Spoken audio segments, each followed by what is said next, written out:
the heat and Mostly electricity heat, and phones. $3,000 to $4,000. So just 3,000 to 4,000. Plus So electricity you're and still not phones. paying enough to. You Right, might that would say, not- so with electricity, phones and everything, you might say 5,000. I'm or talking about 6,000. everything for there. Oh, Everything. everything's 3,000 to 4,000 a year? Yeah, so that would not be anywhere near the difference. Right. And is there an interim, just for my own edification, between what we have now and the full square footage? Is there any kind of commercially viable kind of subsector? It's either what we have now or everything, and there's no way to really kind of get maybe an extra couple thousand square feet? Or... There is. You're asking me to negotiate because the market is soft. The landlord has extra space. The landlord would prefer, naturally, to rent all the space to us as a single tenant at a premium. And if I were the landlord, I would try to do that. And I do not fault the landlord for wanting to do that.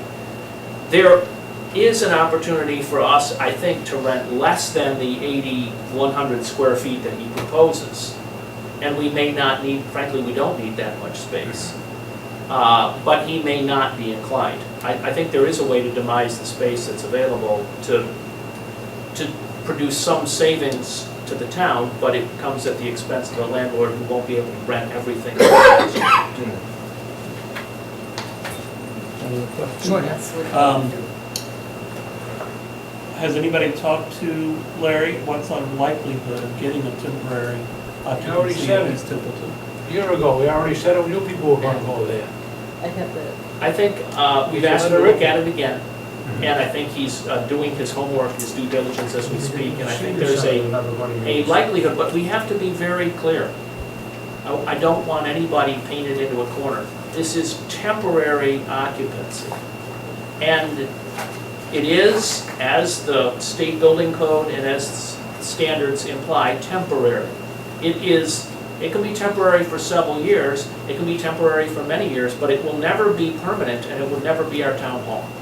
For the simple reason that it does not meet the requirements of the building code to be a fully vetted public town hall with all the necessary infrastructure and accoutrement and facilities. So it would be a temporary move. It's definitely temporizing. The only clear positive benefit is, rather than paying the landlord $50,000 a year, give or take, to stay right where we are in the space we're in, the town could start generating that $50,000 to itself to make improvements or anything else it chose to do. And I haven't spoken to the landlord because as a matter of public bidding, it's important to bring the bid to you first. It is the bid that we asked for in terms of request for proposals. He responded timely and properly to the proposal. So what I need is a motion and a vote to accept or reject the proposal as we received it. Granted, it is, to do the math here, roughly $27,000 more than we have on budget to take all this space. If we were to reject it out of hand, I can certainly go back to see if he would counter for less space, less rent, or after giving him a little while to think about that, if he says, nope, absolutely not, we would then make an effort to move out of this space, though I'm sure we can become a tenant at will month to month to expedite that if needed. When is our current lease up? Next week, June 30th. Oh, okay. Yeah. Get packing. Yeah. yeah. Good start. June 30th. Oh, Do you Doug, want to make a motion? Or do you Can I want ask Jules, one question? question? Sure. Yeah.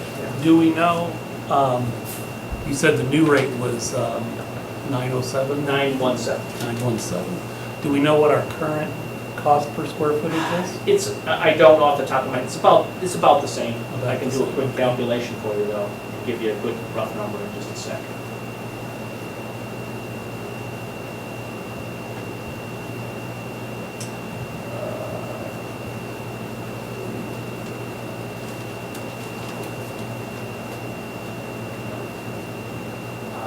Our annual rent is 47, I would say 47, 46 something, I'll just use 47.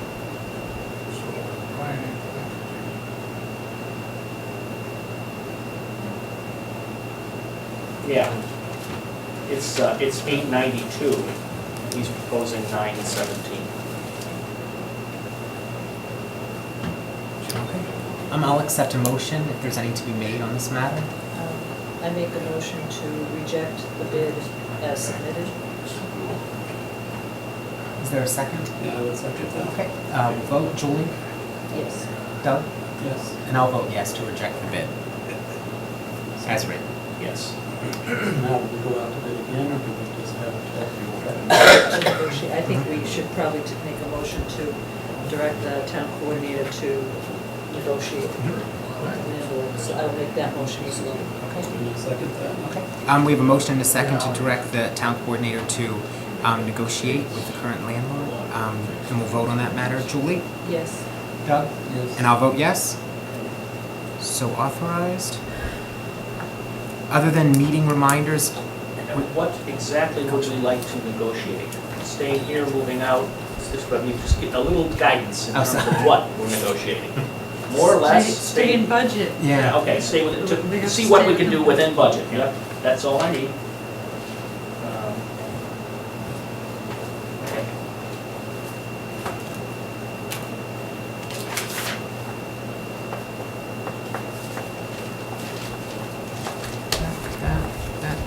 And I had an agenda item. I had mentioned that I would like to speak about Chapter 164, Section 56C, contracts of commission filing with the city for town auditor. And I have a section of law here.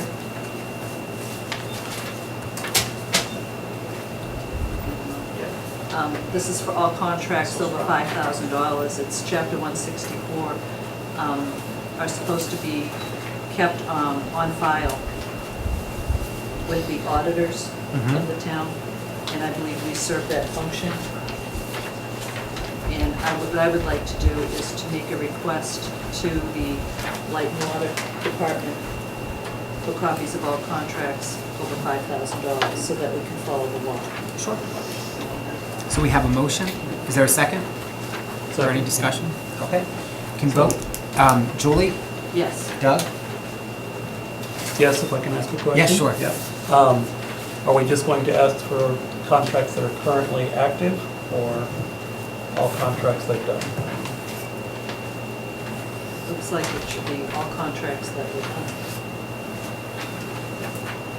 Because I know that there are some people, myself included, who are interested in all the contracts related to the wind turbine. So I think those should, and that goes back to 2008 or 9. Okay. So yes. Okay, and I'll vote yes. Copy all contracts. What I'll do is draft a letter for the board's signature. I think it would be good if we all sign it. Sure. But it'll cite law and make a formal request. Is there any other discussion matters? A couple of small things. Sure. Additionally. Just clean up here a bit.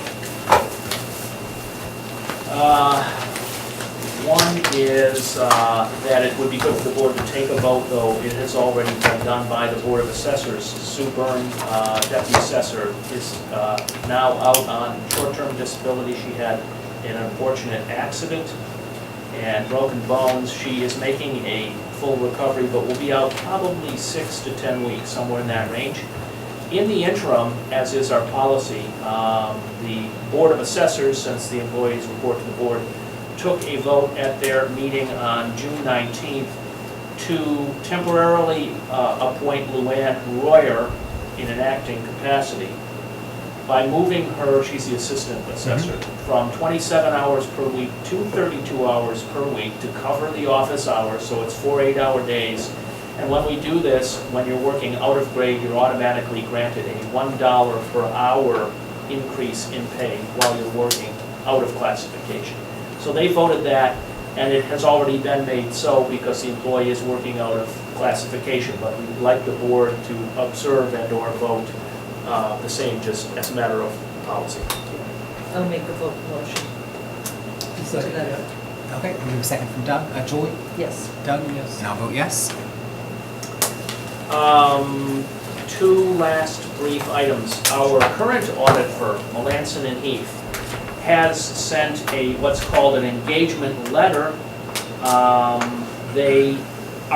We do not need to commit for a 3-year term, though typically they always do. So they're asking for a 3-year, I hesitate to use contract, that's ripe with terminology, but a 3-year engagement for the years 13, 14, and 15, and a proposed pricing scheme associated with, which starts at 28 and goes to 28.5 and then goes to 29. While this is nice and well and good, it's problematic because what we budgeted for this year coming up is $22,000, not $28,000. For the record, I have to say this firm has been extraordinarily helpful and cooperative in the past 8 or 9 months. As you know, and we'll hear more about Thursday night with the state's decision to grant precisely $100,000 of certified free cash, there are issues, and they have helped us to work them out. In fact, I'm going to say more about that in the last and final topic that we have coming up. What I just need is from the board guidance to either accept, reject, or negotiate with Melanson and Heath. Technically speaking, they are completing the audit for the year that ended June 30th of 12. That work completes June 30th of 13. And we're looking for guidance to keep them, to go out to bid for a new firm, or to renegotiate with them. Nice. Good questions. Fire away. How many, have we used this firm for several years? Is this the first year we've used them? We've used them for 5 years now, roughly. And 10? 10 years? And have we found them to be helpful most of the time, or? I could Just speak for great the a lot year and a of half time. I've been here, especially this past winter. I found them to be extraordinarily helpful, given the circumstances that we found ourselves in. Which is why I can't speak for them. I'm going to kind of state something that's clearly on the record, but a little inappropriate. The reason they're requesting this increase is because they put in, I am certain, thousands of dollars of unpaid time in the past 6 months. And so they're trying to recoup some of their lost cost because of the time. We had senior partners involved. I wish the accountant were here to speak with senior partners involved for days and days on end, adjusting entries on our books due to the significant turnover that we had in the Treasury and the accounting office, and the books that were moved from, let me segue to kind of the next topic, because it will explain this in general terms. Our prior accountant used generally accepted accounting principles and a cash bookkeeping system.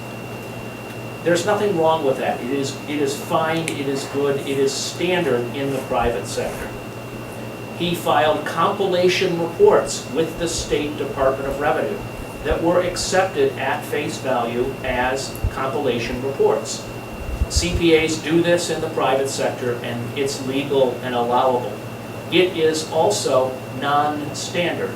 It is highly unusual in the public sector, where a completely different standard of accounting called Government Accounting Standard Board Accounting, GASB, is the standard in the municipal sector. The town of Templeton was asked years ago to move to GASB and off of GAAP.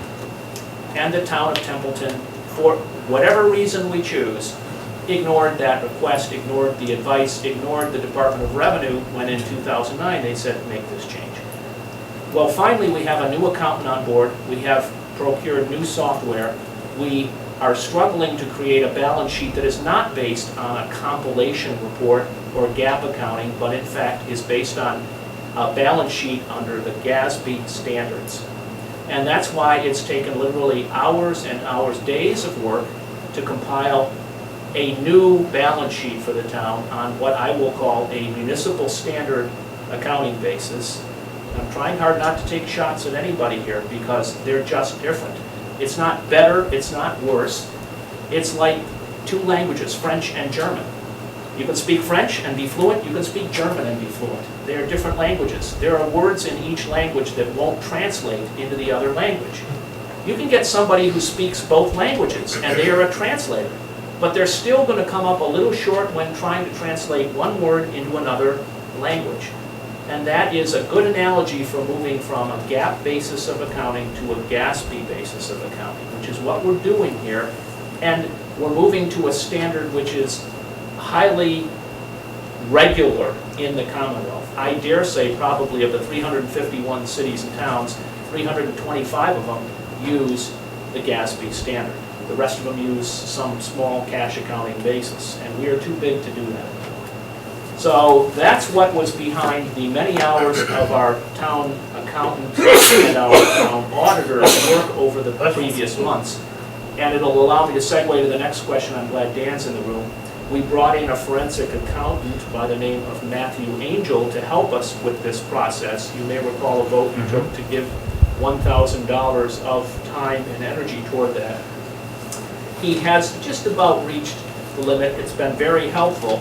But I also have a proposal from his firm, Carroll Coppola and Associates, which does not need to execute tonight, but they're asking what next. They're asking the town to consider, do we want his services in the new fiscal year for any period of time? And do we want our audit firm in the coming fiscal year for any period of time? So these things do wrap around each other. They're two different contracts, they're two different things. But the forensic accounting supports the treasurer and the accountant in terms of unraveling some of the accounting that was done. Missing entries, double entries, entries that were put in and then reversed. I don't know, Dan, do you have anything to add to this discussion? I know it's been very helpful to have some support. Right, yeah, I can only say that regarding the Melanson and Keith, I think it is, the accounting firm.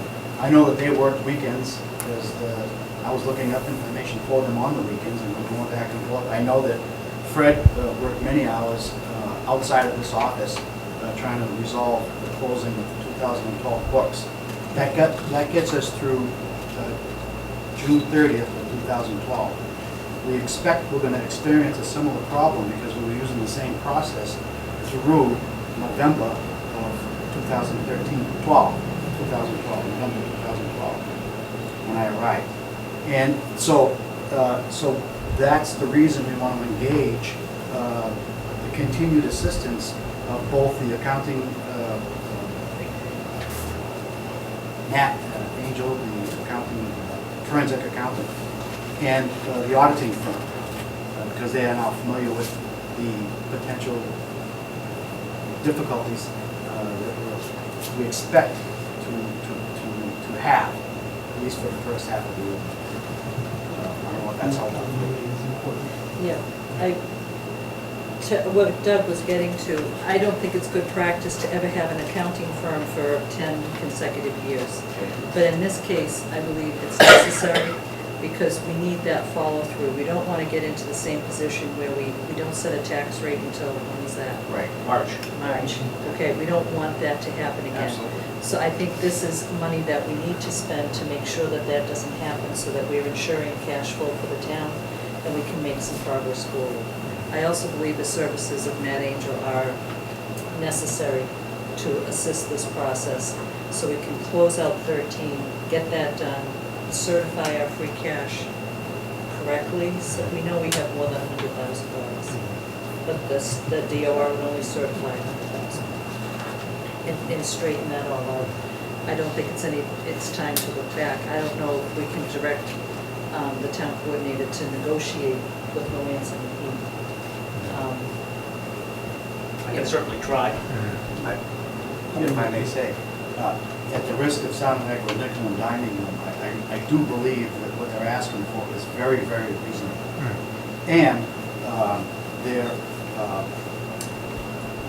it engages them with the town in a way that when things get difficult, they own a piece of it, so they're not going to just like walk away from it. So that's one of the reasons I'm sure that it probably was not all altruistic. You know, they had a handle on this too. They didn't want to be looking back because they had been our auditors for so many years, and how all of a sudden it's all of a sudden there's an issue, right? So there is, we have that, but we have that, you know, and that's a very strong thing to have. Right, but I don't think it's going to hurt anything to negotiate. And if it doesn't work out, it doesn't work out, so, but, Happy to give them a call. so do you want a motion to enter into a 3-year contract with Lanson and Heath for auditing services, contingent upon negotiation? Subject to negotiation. Subject to negotiation. Is that a That's my motion. Sure. Is there a I'll second? second that, yeah. Joel? Yes. Doug? Yes. And I'll vote yes. Okay, and in terms of the forensic accountant, just see what we can do to continue the services in the year. I don't know, we don't have a reserve budget line. There's some money in the accountant's budget for forensic accounting. I believe it's a $1,000 figure. We are paying this engagement that we're in right now out of the residual of the select board expenses. The treasurer has a little money. I don't think we need a vote on a money amount as much as a willingness to continue the engagement, and maybe I have to come back to you in 2 weeks to say how would we fund such an engagement. I won't waste my time if you don't want the engagement. I will make a motion to hire Matt Angelis to perform forensic accounting services. Do I have a second? Yes. No. Okay, Julie? Yes. Doug? And I'll vote yes. Thank you. Thank you. Were there any other matters, town coordinator, that you wanted to? That's it. That's it? Okay. Oh, yes, we'll have the meetings, meeting reminders. The first and most important is tomorrow is Election Day, Narragansett Regional High School from 7 a.m. to 8 p.m. Planning Board is meeting Tuesday. It's a public hearing at 6:30. Special town meeting, second most important, no, is Thursday, June 27th at 7 p.m. in Narragansett Regional Middle School Auditorium. The Zoning Board of Appeals will be meeting Wednesday, July 10th at 6:15. It's a public hearing. The Cemetery Commission will be meeting Thursday, July 11th at 6:30. And the next Board of Selectmen meeting is Monday, July 15th at 6:30. Okay, subject to change. Subject to change, agenda subject to change, correct. And the one final thing I just wanted to share, it's from the United Way. The United Way of North Central Massachusetts is having a day of caring on Thursday, September 19th, 2013. There are different projects that you can have entered. If you would like any information, you can visit www.communitybuilders.net, and there's a hyphen between community and builders, or you can go to www.uwncm.org for more information on United Way's Day of Caring. I guess, A couple of questions. Sure, I think Mary had her hand up. sure. Yes, I had one question on his announcements. You were, talked about the contract for the rental of the animal control. Yeah, animal shelter, right. Did that go out to bid? Or, Yes, it did. Well, we posted it. It did out to bid. We put it in the newspaper. so it was made available to? Yeah, Okay. And they were there, because it's very much a specialty building. There was concern, legal counsel was concerned, and it was constructed, the bid was constructed very narrowly. Because someone could say, I want to rent this and live in it. Doesn't have facilities, has drains, but it doesn't have sinks and toilets.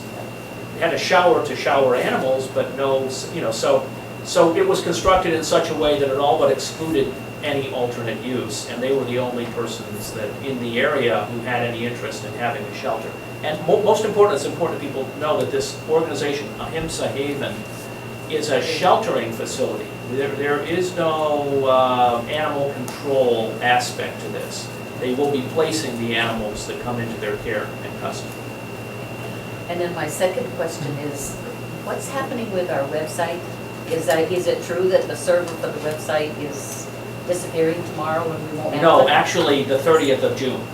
But it will, the current internet service provider, which is the physical machine in Marlborough where they host it, goes away June 30th. But we have the virtual town hall will be providing us a website in advance of the 30th. It will be, I mean, will they even be able to redirect or? oh yeah. The domain name doesn't change. Templeton1.org does not change. So it's the same address on the web, it's just on a different physical machine in a different physical place. It will be a new look and feel, which is the one that we were showing a few weeks back. And it will be live, but we will have a little notice there that says, pardon our dust while we construct around you. It will be live, there will be links, but we will be adding to it as we go.